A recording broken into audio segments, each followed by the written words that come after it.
नौजवानों में से ही कोई नौजवान आएगा और हमने जो सपना सोचा था शोषण मुक्त भारत का, वो सपना साकार करेगा। मुझे यकीन है इन युवाओं पर। वो भी क्या दिन थे भगत, जब हम घर को लाइब्रेरी में किताबें पढ़ा करते थे, कुर्सियां लगा करते थे और आजादी के सपने देखा करते थे। वो भी क्या दिन थे।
फिर ना रतियाँ छुट्टियाँ होंगी, खाने को भी रोटियाँ होंगी। फिर न रतियाँ छुट्टियाँ होंगी, खाने को भी रोटियाँ होंगी।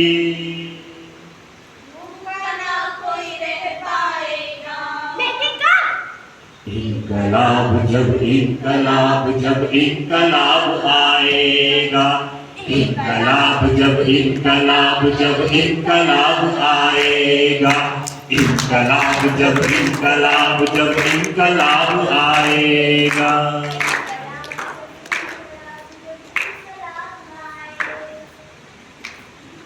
मुझे लज्जा आती है भगत, इस भारत देश के हालत देखकर।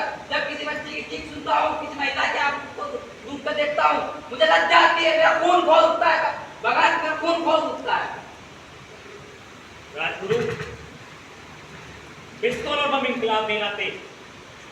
इंकलाब की तलवार तो विचारों के स्थान पर तेज होती है। और जब तक हम इन नौजवानों के बीच में एक सही विचार नहीं पहुंचाएंगे, तब तक कैसे उम्मीद कर सकते हो कि भारत अच्छा होगा। अरे हमारे सामने भी करियर आया था, लेकिन हमने करियर छोड़ इस मातृभूमि को चुना, इस देश को चुना।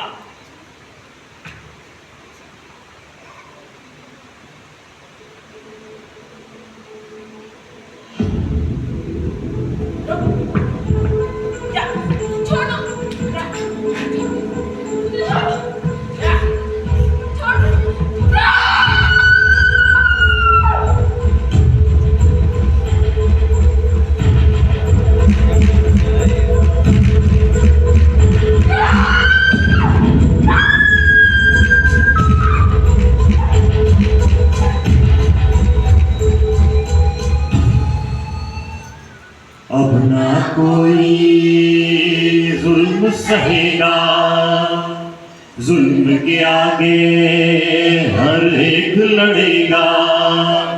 अब न कोई जुल्म सहेगा, जुल्म क्या हर एक लड़ेगा। इनकलाब जब इनकलाब आएगा, इनकलाब जब इनकलाब आएगा, इनकलाब जब इनकलाब आएगा। खून तो मेरा भी खोलता है भगत, जब मैं देखता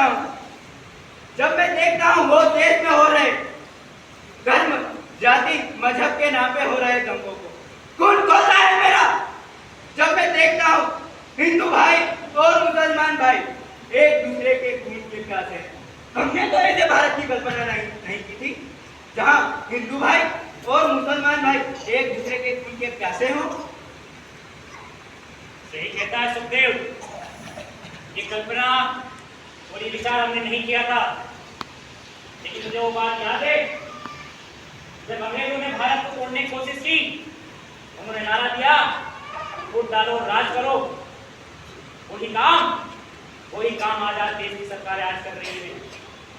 वो इसलिए कर रही है ताकि आप पूछ ना पाओ कि आपके बेटे के हाथ में नौकरी क्यों नहीं है, आप पूछ ना पाओ कि आपके बेटे के हाथ में शिक्षा नहीं है। और ये काम हुकूमत बहुत पहले से करती आ रही है। समझना होगा आम जनता को और इसके खिलाफ में लड़ना होगा।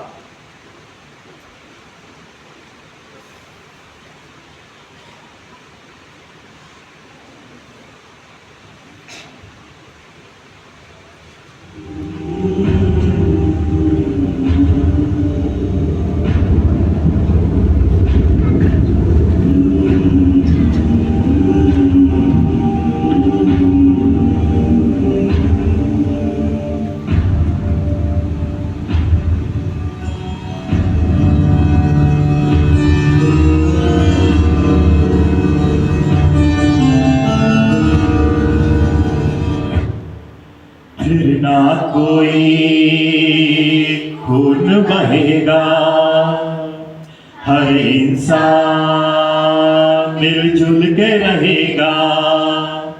फिर न कोई खून बहेगा, हर इंसान मिलजुल के रहेगा। इनकलाब जब इनकलाब आएगा, इनकलाब जब इनकलाब आएगा, इनकलाब जब इनकलाब आएगा, इनकलाब जब इनकलाब आएगा। लेकिन भगत, इन समस्याओं का समाधान कैसे होगा? सुखदेव, इन समस्याओं का समाधान अगर हमें करना है तो हमें संगठित जन आंदोलन करना पड़ेगा। वो आंदोलन उच्च नीति नैतिकता के आधार पर होगा, जो समाज में एक रिवॉल्यूशन लाएगा, एक क्रांति लाएगा। तुम्हें याद है दिल्ली की वो मीटिंग जो हमें फिरोज शाह कोटला में की थी? मैंने कहा था उस समय कि आजादी हमारा मकसद नहीं है, सिर्फ आजादी हमारा मकसद नहीं है। आजादी का मतलब क्या है कि हुकूमत अंग्रेजों से हाथ छुड़कर ताकतवर हिंदुस्तानियों के हाथ में आ जाए। ये आजादी नहीं है। आजादी का मायने है कि सबको शिक्षा मिल पाए, मजदूर किसान को अपना हक मिल पाए। लेकिन हम देख रहे हैं ये आजादी नहीं है।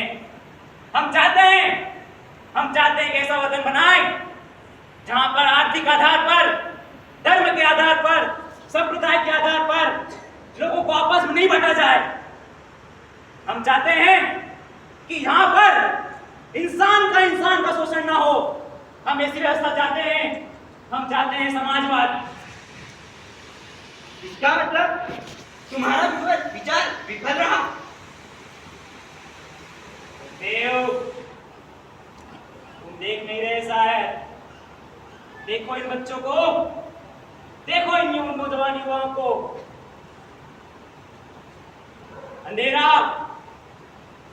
अंधेरा है, चिंगारियां कम नहीं है। अंधेरा है, चिंगारियां कम नहीं है। जरा आंख खोलो, ये बेदम नहीं है।